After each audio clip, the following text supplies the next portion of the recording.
In the last week of November 1941, a German infantryman outside Moscow watched his rifle bolt freeze solid in his hands. The oil inside had turned to wax. His division's field kitchen, 12 miles back, was serving soup that reached the line as ice. Nobody had planned for this. The men who crossed into the Soviet Union in June wore summer wool and carried orders promising a quick campaign. By December, the temperature outside Moscow had dropped past -30°C. An army built to conquer Russia in 10 weeks was about to spend a winter it never packed for. This is the story of how ordinary soldiers, not generals, kept themselves alive through that winter. What they ate when the kitchens could not reach them. Where they slept when there was no roof left standing for 50 miles. What they stole off the dead. What it cost their bodies just to see spring. The generals had a plan for June and almost nothing at all for December. Army Group Center's own quartermasters had requested winter uniforms back in the summer, while the fighting was still going well and Berlin still believed Moscow would fall before the first frost. Those requests sat in a queue behind ammunition, fuel, and replacement tanks. By the time anyone in the high command admitted the war would run past autumn, the trains that might have carried coats east were already needed for something else.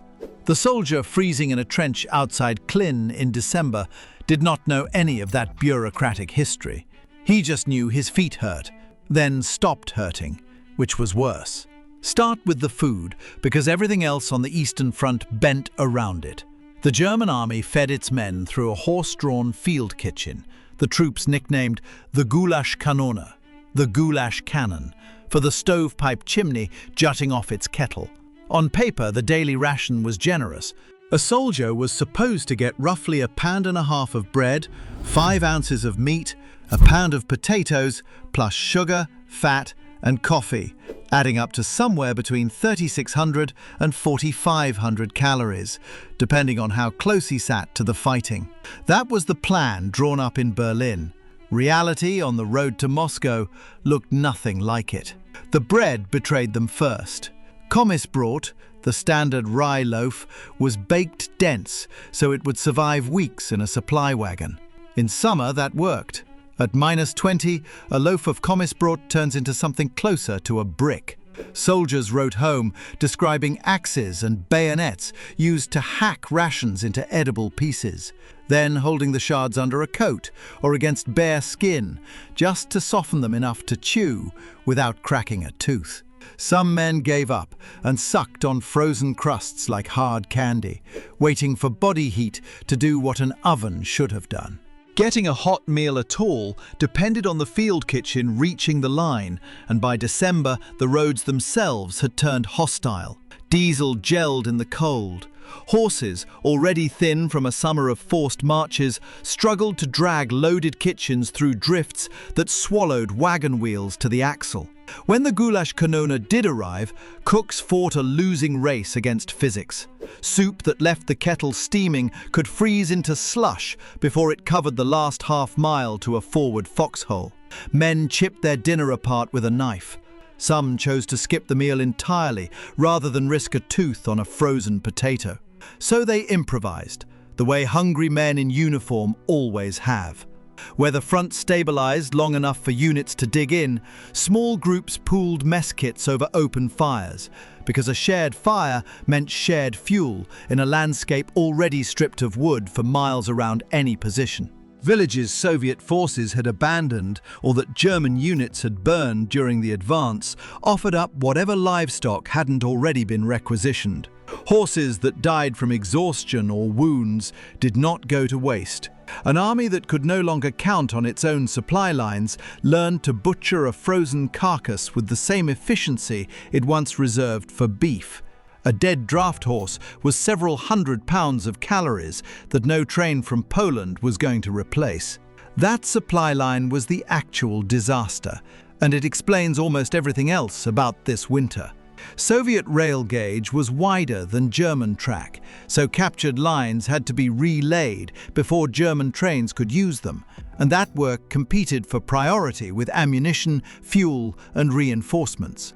Trucks that ran fine in France seized up in cold their engines had never been built for. So while ration plans in Berlin looked adequate on paper, what actually reached a rifle company 40 miles past the last working railhead was whatever survived a horse cart, a frozen road, and several hundred miles of chaos. Soldiers in the most exposed positions sometimes went days eating only what they scavenged from the countryside around them. That is a gentler way of saying they took it from Soviet civilians who had little enough to begin with. Now the part that killed more men than any of that hunger did on its own: clothing. The invasion had been planned around a summer and autumn campaign. Hitler's own high command believed, as late as October, that Soviet resistance would collapse before real winter set in, so requisitioning heavy coats, felt boots, and insulated gloves for 3 million men was never treated as urgent. When the front stalled outside Moscow in late November instead of folding, the army found itself fighting the coldest winter Russia had seen in decades, while wearing greatcoats issued for a Belgian autumn. The damage showed up fast, and it showed up in the hospital logs. Records compiled after that first winter counted roughly 112,000 cases of frostbite across the army in the field. That is close to 1,000 new cases every single day for 4 months straight, with something like 15,000 bad enough to require amputation. Frostbite does not announce itself the way a bullet wound does. It starts as numbness in fingers and toes, an almost pleasant absence of pain that soldiers learned the hard way was the actual warning sign. By the time the skin blackened, the tissue underneath was already dead. Men who kept marching on frozen feet because no foxhole offered better shelter often did not discover the damage until a medic pulled off a boot and the skin came away with the sock. Ears went the same way. So did noses and hands. Sentries posted on watch in open positions were especially vulnerable, since standing still in the cold is worse than moving through it, and a 2-hour shift outside a bunker at -25 could cost a man his fingers before his relief ever showed up. Units that had the discipline to rotate watch every 20 or 30 minutes, rub circulation back into extremities, and check each other's faces for the telltale white patches of early frostbite lost dramatically fewer men to the cold than units that did not bother. Survival that winter often came down to whether a sergeant actually enforced the buddy system, or just assumed everyone knew to look out for themselves. Back home, the German public found out how bad it was almost by accident. In the last week of December 1941, propaganda minister Joseph Goebbels went on national radio and, instead of the usual triumphant bulletins, asked German civilians to donate furs, wool, and winter clothing for the men at the front. It was framed as shared sacrifice. Anyone listening closely understood what it actually meant. If the army was asking grandmothers to hand over fur coats in December, the soldiers themselves had nothing warm to wear. The clothing drive pulled in an enormous volume of donations, so much that a surplus was stored and reissued the following winter. But almost none of it reached the front in time to matter for the men freezing through that first December and January. What arrived in dribs and drabs through February and March, months after the worst cold had already done its damage. In the meantime, soldiers built their own winter kit out of whatever they had. Newspaper stuffed inside a tunic became an extra layer of insulation. Straw packed into boots that were never designed to hold anything but a single pair of socks helped, marginally, until it went damp and froze solid against the foot. Men who reached Soviet villages stripped the felt boots, the valenki, off dead Red Army soldiers whenever they could, because Soviet winter gear was simply built for this climate, in a way nothing German quartermasters had issued was. Wearing an enemy's boots off his corpse was not a decision anyone made lightly. It was also not a decision that took very long to make when the alternative was losing your own feet. Sleep was its own kind of war. In open country with no villages left standing, men dug trenches into the snow and packed them as tight as they could to trap body heat, huddling in pairs or threes because two bodies sharing a hole survived the night better than one man alone in a hole twice the size he needed. Where buildings still stood, a roof at night mattered more than almost anything else the army could offer. That is why the fight for a village was never really about the village. It was about who slept indoors and who spent the night in a hole in the snow, watching for a counterattack that might come at 3 in the morning, in cold that made a rifle bolt seize and a man's spit freeze before it hit the ground. Even indoors, the danger did not fully disappear. Soldiers packed into peasant huts sometimes ran stoves too hot in rooms with no ventilation, and carbon monoxide poisoning killed men in their sleep more than once that winter. A quiet death that had nothing to do with combat at all. Officers had to walk a line between letting exhausted troops finally get warm and making sure nobody suffocated doing it. More than one hut that seemed like a stroke of luck at midnight turned into a silent tragedy by dawn. Getting a frostbite case out of the line and back to real medical care was its own ordeal. Ambulance trains ran west, packed with wounded and frostbitten men together, since the army did not have the capacity to separate them, and a journey that should have taken a day or two could stretch into a week when the tracks themselves were fighting the weather. Some men lost fingers not to the original exposure, but to the wait for treatment that followed it. Frostbitten tissue turning gangrenous somewhere on a siding outside Smolensk, while a surgeon 200 miles away had no idea the train was even coming. Doctors at the receiving hospitals in Poland and Germany later described entire wards of amputees who had never fired a shot that winter. Their war ended in a supply queue, not a battle. Christmas came in the middle of all this, and it landed strangely.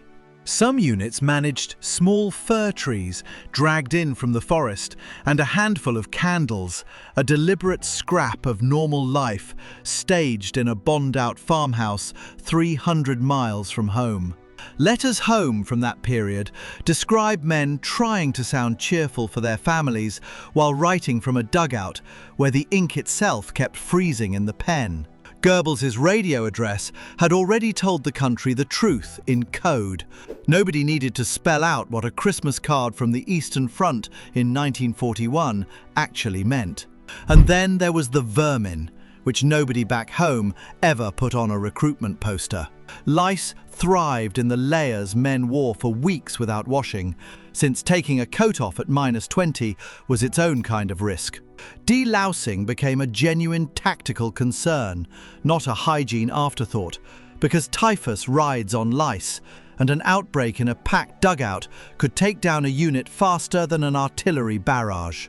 Medics who had trained for gunshot wounds spent as much time that winter picking through seams with a fine comb as they did dressing frostbite. Some units held stove-side delousing sessions, the way others held roll call, on a fixed schedule, because skipping it once could cost a whole platoon its fighting strength within a week.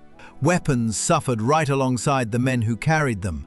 Machine guns that had run smoothly through the summer jammed solid once their standard oil thickened in the cold. Gunners learned to keep actions moving by working the bolt every few minutes, even with nothing to fire at, and some crews switched to whatever thinner oil or fuel they could scrounge just to keep a gun cycling. Rifle bolts froze shut overnight and had to be thawed by breath or body heat before a sentry could even chamber a round. Vehicles had it worse. Engines needed fires lit underneath their oil pans just to turn over in the morning. More than one crew burnt precious fuel simply keeping a tank's engine idling through the night, because a cold start in that weather could crack the engine block outright and take the vehicle out of the war for good. Batteries died, tracks froze to the ground overnight and had to be broken loose with picks before a tank could move at all. An army built around speed and mechanization had discovered that the cold did not care how many panzers it had. It froze them exactly like it froze everything else. and a stalled tank in a snowfield was just a very large, very expensive foxhole.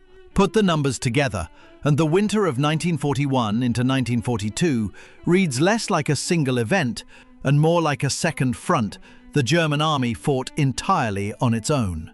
The Battle of Moscow alone cost somewhere between 250,000 and 400,000 German dead, wounded, or missing, and a meaningful share of the non-combat losses layered on top of that came from exposure rather than Soviet rifles. Army records from the period show non-combat losses roughly doubling during the winter months compared to the months before it, with frostbite accounting for a large share of that new total. The Red Army, dressed for its own climate and reinforced with Siberian divisions trained specifically for winter warfare, had turned the season itself into a weapon. The German High Command, which had bet everything on a fast campaign, had no answer for an enemy that did not need bullets to win a fight. What is almost harder to process than the frostbite counts is how mundane the actual survival mechanics were. Nobody was issued a miracle. There was no secret trick that saved a company. It came down to a sergeant who forced his men to rotate watch, a cook who kept a fire going an extra hour to melt one more kettle of snow into drinking water, a soldier who traded cigarettes for a pair of stolen valenki 2 sizes too big and wore them anyway. Survival that winter was administrative as much as it was physical. 1,000 small decisions about layering, timing, and who slept where, repeated every single day by men who had been told this war would be over by Christmas and were now counting frostbitten fingers in a farmhouse 300 miles from anywhere warm. By the time spring finally thawed the roads in 1942, the German army that emerged looked nothing like the one that had crossed the Soviet border the previous June. It had lost more men to cold, hunger and disease over 4 months than most of its planners had ever budgeted for the whole campaign. The lessons got written down. Cold weather gear got redesigned. The following winter went somewhat better because of it. But nothing fully closed the gap that first winter opened, and for the men who lived through it, the memory that stuck was rarely a battle. It was the sound a loaf of bread makes when you have to hit it with an axe just to eat dinner. Was the frostbite worth the ground the army gained standing still outside Moscow that winter? The men who came home with fingers they never got back rarely called it a victory, and the ones who did not come home at all never got asked. Every account like this one starts with the numbers, the calories, and the casualty logs, but it ends with the same question every cold winter eventually asks a soldier. How much of yourself are you willing to lose just to make it to morning? If a story like this one stayed with you, there is another from this same stretch of the war waiting next, about the villages caught in between.